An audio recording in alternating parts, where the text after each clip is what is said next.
దేశీ ఆవు పాలు తీసే విధానం అండి. హ్యాపీ మిల్కింగ్ అంటాం దీన్ని. తను ఫస్ట్ కొంచెం తాగిన తర్వాత ఇలా తీసేసిన తర్వాత మళ్ళీ వదిలేస్తాము. తనకి ఎన్ని కావాలో అన్నీ వదులుతామండి. ఇప్పుడు బేబీకి ఎక్కువ వదిలితే మోషన్స్ అయిపోతాయి, అలా అని పాలు వదిలేస్తే తనకి ఇన్ఫెక్షన్ అయిపోతుంది. అందుకని కంపల్సరీ మన దేశీ ఆవు పాలు తీసుకోవచ్చు. పాలు తాగకూడదని వేగన్స్ తయారయ్యారు, అవసరం లేదండి. శ్రీకృష్ణుడు పాలు చాలా బాగా తాగాడు, అంటే వెన్న కుండలు వెన్నలు తిన్నాడు తను. కంపల్సరీ మనం పాలు తీసుకోవాల్సిందే. తీసుకుంటేనే ఇది మనకి మళ్ళీ సంతతి అనేది పెరుగుతుంది, దేశీ ఆవును రక్షించుకోగలుగుతాము. ఇది కామధేను అండి. మన భారతదేశంలో మన అదృష్టం ఏమన్నా మిగిలి ఉంది అంటే తిను నడిచిన ఈ నేల ఇంకా మనం పవిత్రంగా మిగిలి ఉంది. ఎన్ని కెమికల్స్ చేసినా అంటే దీని గొప్పతనం అండి. కామధేనువు 101 దేవతలను ముద్రిస్తారు మనకి ఆవు మీద. ఇంకా మనం చూసే విధానంలో కృష్ణుడు అంటే శ్రీకృష్ణుడు ఎలా అయితే పాలిస్తాడో ఆ పద్ధతులు ఫాలో అవుతాము. ఫ్రీ గ్రేజింగ్ ఉంటుందండి. ఇక్కడ ఒక 4 acres తీసుకున్నాం ప్రత్యేకంగా ఇవి తిరిగి తినడం కోసం. అది వర్షాధారపు గడ్డి ఉంటుంది, ఫ్రీగా వాటికి ఎక్సర్సైజ్ కూడా ఉంటుంది. ఒకటే ప్లేస్లో కట్టి ఉంచితే ఇట్లా కాళ్ళు లాగటము ఇలా అనిపిస్తాయి అనమాట. అలాగే మట్టి మనం మెయింటైన్ చేస్తాము, వీటికి ఏమీ హెల్త్ ఇష్యూస్ రాకుండా, జారి పడిపోకుండా. సో తన బేబీ కాసేపు పాలు తీసిన తర్వాత వదిలేస్తాము. ఇవి చాలా పరిగెట్టి ఎనర్జెటిక్గా ఆడుకుంటాయి. అంటారు కదా పెద్దవాళ్ళు, లేగదూడలా పరిగెడుతున్నామని. సో ఆవు పాలు తాగితే అంత ఎనర్జీస్ ఉంటాయి. ఎవరో మూర్ఖత్వంతో తెలిసి తెలియక మన బ్రిటిష్ వాళ్ళు ఒక మాట చెప్పేసి వెళ్ళిపోయారు, ఆవు పాలు వేడి అని. చాలా తప్పండి.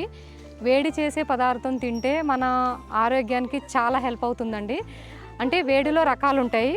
ఈ ఆవు పాలు వేడి ఏంటంటే బాడీలో ఫ్యాట్ కరిగిస్తుంది, వేస్ట్ ఫ్యాట్ని రానివ్వదు, ఇంకా బ్రెయిన్ చాలా షార్ప్గా పనిచేస్తుంది. చాలా మంచిదండి. గంగిగోపాలు గట్టిడైనా చాలా అన్నారు, కానీ ఎక్కడ ఆవు పాలు వేయడం చెప్పలేదు మన ధర్మంలో. వాళ్ళు మనం ఎక్కడ బలంగా తయారైపోతామని వాళ్ళకి భయం వేసి మన దేశంతో యుద్ధం చేసినప్పుడు ఇలాంటి ఆవు పాలు తాగి యుద్ధం గట్టిగా చేస్తామో అని భయం వేసి అలా ఒక మాట చెప్పి వెళ్ళిపోయారు. అదంతా రాంగ్, అంటే తప్పుడు ప్రచారము. అందరూ మేల్కోనండి. ఆవు పాలు మాత్రమే ఇంపార్టెన్స్ ఇవ్వండి. గేదెలు తగ్గుతాయి, జెర్సీ ఆవులు తగ్గుతాయి. జెర్సీ ఆవుకి దీనికి డిఫరెన్స్ కూడా మీకు తెలుసు. తనకి పొదుగు ఇంత ఉంటుందండి, అంటే 20 నుంచి 30 లీటర్ల కెపాసిటీ పొదుగుని మెయింటైన్ చేస్తారు. ఆవు చిన్నగా ఉండి పొదిగింత ఉంటే ఎలా పడుకుంటుంది, ఎలా లెగుస్తుందండి, నరక యాతన అనిపిస్తుంది. చాలా తప్పు. ఆ జీవిని మనం హింసించినట్టు అవుతుందండి.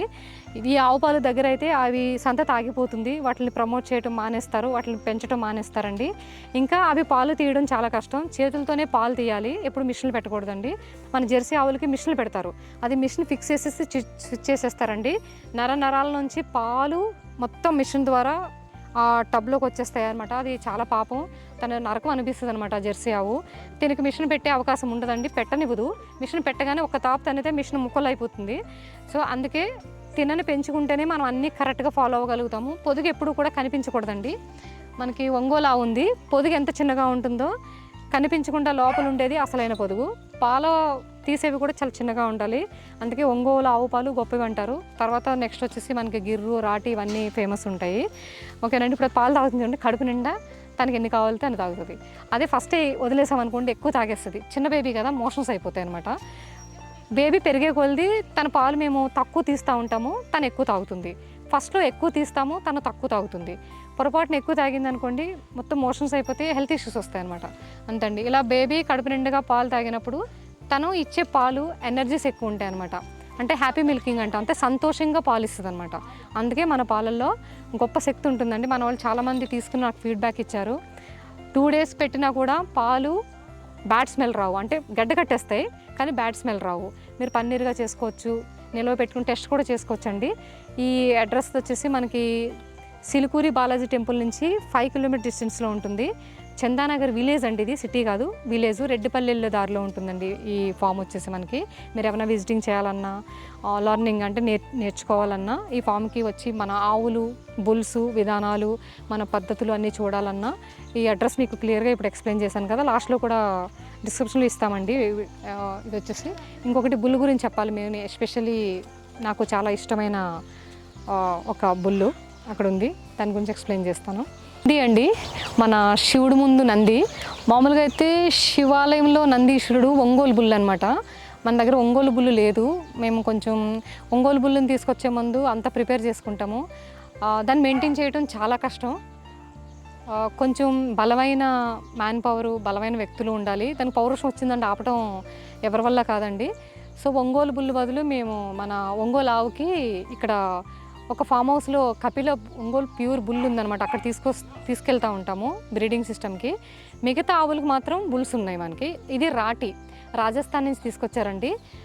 మీరు ఆ పొజిషన్ చూడండి, ఒక నంది ఈశ్వరుడు ముందు శివాలయంలో ఒక నంది ఎలా పడుకుంటుందో కరెక్ట్గా, అందుకే విగ్రహాన్ని నంది శిలని అతను ఎప్పుడు ఒకే పొజిషన్లో చెక్కుతాడనమాట.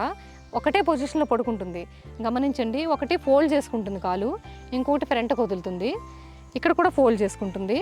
ఈ పొజిషన్లో ఉంటుంది నంది ఎప్పుడు కూడా. మోపురం ఇది మనం శివాలయంలోకి వెళ్ళినప్పుడు దండం పెట్టుకునేటప్పుడు శివుని చూడాలంటే ఇలా చూస్తాము, ఇలా చూస్తామన్నమాట.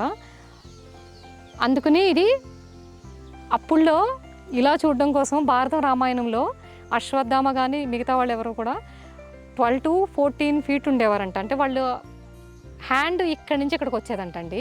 అందుకని ఇంత వెడుతుంది. మనం ఇప్పుడు పొట్టిగా అయిపోయాం కాబట్టి మనకు ఆ ఛాన్స్ లేదు. పడుకుంటావా? ఓకే. సో ఇదండి, దీన్ని ఇలా దండం పెట్టుకుంటాం కదా, ఇలా లైవ్లో కనిపించే ఇంత అద్భుతాన్ని వదిలేసి మనం శివాలయంలోకి వెళ్ళి ఆ నందిని మొక్కేసి కోరికలు కోరేసుకుని వచ్చేస్తున్నాము. కానీ తెనకు పట్టిన గతి ఏంటనేది మీకు అందరికీ తెలుసు.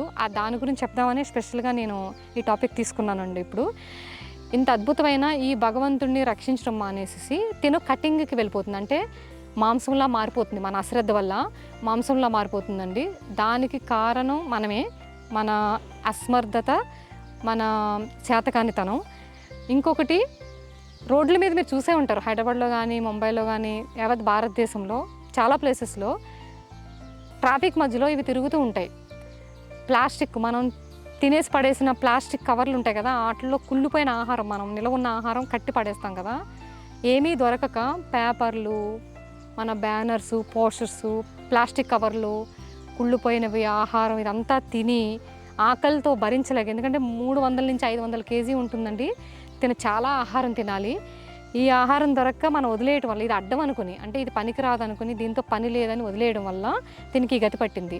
ఆ ఆహారం తిన్నప్పుడు ఈ కడుపు నిండా కవర్స్ పేరుకుపోతాయి అనమాట. అంటే ఇన్ని కవర్స్ వచ్చేస్తాయి, కవర్ పలంగా మింగేస్తుంది.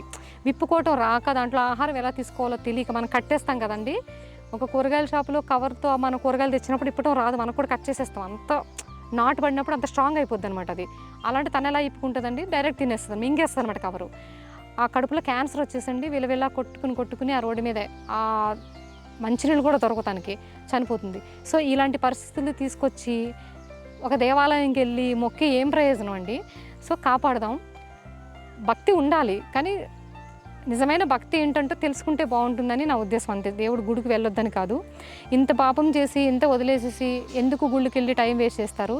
దాని బదులు ఫామ్ హౌస్, ఇలా పొలాలు కొని వ్యవసాయం చేసి బుల్స్ని తీసుకొచ్చి నిజమైన ప్రత్యక్షమైన దైవాన్ని పూజించటం మళ్ళీ స్టార్ట్ చేద్దాం మనం. ఇదండి దీని ప్రత్యేకత. ఇది మనం ఎలా ఇంపార్టెన్స్ ఇవ్వాలనే చెప్తాను. ఒక ఆవు తీసుకొచ్చినప్పుడు కంపల్సరీ ముందు బుల్ తీసుకురండి. ఒక ఆవును తీసుకొచ్చేసి దానికి ఒక సింహాన్ని ఇచ్చేసేసి, బేబీని పుట్టించేసేసి, ఇంజెక్షన్ ఇచ్చేసి, పాలు తీసేసి అయిపోయింది, అంతే. వ్యాపార పరంగా చూస్తున్నారు, అలా అవసరం లేదండి. ఇప్పుడు మాకు కూడా డబ్బులు వస్తున్నాయి, పర్వాలేదు, బాగానే వస్తున్నాయి. సో ఆ పాలు పర్ఫెక్ట్గా మీరు కస్టమర్స్కి ఇవ్వగలిగితే ఈ విధానంలో హ్యాపీగా వాళ్ళు మిల్క్ తీసుకుంటారు. వాటి వల్ల చాలా హెల్త్ బెనిఫిట్స్ ఉంటాయి వాళ్ళకు కూడా, మీకు కూడా దీన్ని రక్షించిన వాళ్ళు అవుతారు. కమర్షియల్ వేలో కాకుండా ధర్మం ప్రకారం అద్భుతమైన నేషనల్ ఫార్మింగ్ చేయగలుగుతారు, మార్కెటింగ్ కూడా చేయగలుగుతారు. కాకపోతే వాళ్ళకు వచ్చినంత మనీ మనకు రాదు, సరిపడ వస్తుంది, కానీ ఒక తృప్తి ఉంటుంది కదండి, ఒక సాటిస్ఫాక్షన్ ఉంటుంది. గొప్ప పని చేస్తున్నాము, మళ్ళీ మన వ్యవసాయాన్ని ముందు తీసుకొస్తున్నాము, మన ధర్మాన్ని కాపాడుతున్నాము, ఇట్లాంటి నందీశ్వరులను బతికించగలుగుతున్నాము అనే ఒక తృప్తి ఉంటుందండి. అందుకని ఇలా చేయమని అడుగుతున్నాను. మా దగ్గర 6 ఉంటాయండి బుల్స్. ఒకటి రాటి, ఇంకొకటి శివుడు, దాని పేరు పెట్టాను, అది గిరిబుల్ అనమాట, లోపల ఉంది.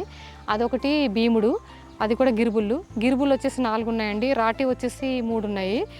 ఒంగోలు అయితే తను ఇప్పుడు ప్రెగ్నెంట్, మేబీ బుల్లు పుడితే దాన్ని చిన్నప్పటి నుంచి పెంచితే మా మాట వింటుంది. కొంచెం ఒంగోలు బుల్లు కెపాసిటీ వేరు, దాని హైటు, దాని పర్సనాలిటీ మనం కంట్రోల్ చేయడం కష్టం. సో ఇప్పటికి చాలామంది దాన్ని బాగా చూసేవాళ్ళు ఉన్నారు ఆంధ్రలో. పోటీలకి అంటే బండలు లాగటానికి ఎక్కువగా ఉపయోగిస్తారనమాట. ఇదండి దీని గొప్పతనం, మన భగవంతుడి స్వరూపం. ఇట్లాంటి వాటిలో ముందుకు రావాలంటే ఇలాంటి అద్భుతమైన సేంద్రీయ వ్యవసాయం, అంటే కౌ బేస్డ్ ఫార్మింగ్, ప్రకృతి వ్యవసాయం చేయాలి. దీని మూత్రం పేడ కూడా చాలా ఉపయోగపడుతుందండి. ఇది బ్రీడింగ్ సిస్టమ్కి పనికొస్తుంది. ఇంకొకటి ఉందండి, ఎద్దు అంటారు దాన్ని. ఎద్దుగానికి వ్యవసాయానికి పనికొస్తుంది. అది వెనకాల ఉంది. తూర్పు పొడ అని ఒక నాటు వెరైటీ అనమాట. తెలంగాణ అడవిలో ఉంటుంది ఎక్కువగా అది. మా స్వచ్ఛమైన ఆహారం మా ప్రొడక్ట్స్ గురించి ఏమైనా డౌట్స్ ఉన్నా ఈ నెంబర్కి కాంటాక్ట్ చేయండి. The number is 9347500360. I repeat 9347500360. Thank you.